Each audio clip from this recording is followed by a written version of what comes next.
Ayun si Boss Richie. Boss, yung tanong ko pala, lagi ito tinatanong sa akin. Yung kanabayon ba, nagtotrobak talaga ng malatuba? O yun, kay Boss Richie na mismo nang Explain ko ha. yan.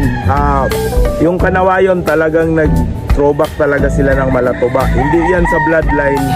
Kung hindi, parang link yung kulay sa malatuba at kanawayon.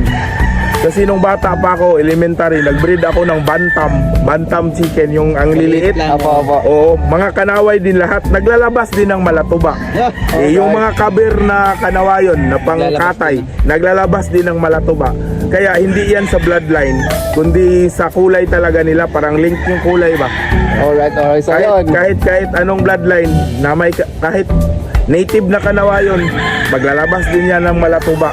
Parang link talaga yung balahibo. Pero ang malatuba, never malatuba. Ang kanawayon to kanawayon, lumalabas ang malatuba. Opo. Pero malatuba Sa malatuba. walang lalabas na kanawayon. Ayan. Pero ang malatuba, i-breed mo sa gray, may lalabas na kanawayon. Alright. Parang ang gray, malatuba at saka kanawayon, nag-iikot lang ang kulay nila. Kaya ang kanawayon nagtutrubak ng gray tsaka malatuba. Kasi pag ipunin mo yan, lalabas din yung kanaway. Parang link yung tatlong kulay na yan. Yan na, yung mismong breeder ha. Okay. Thank you po, sir.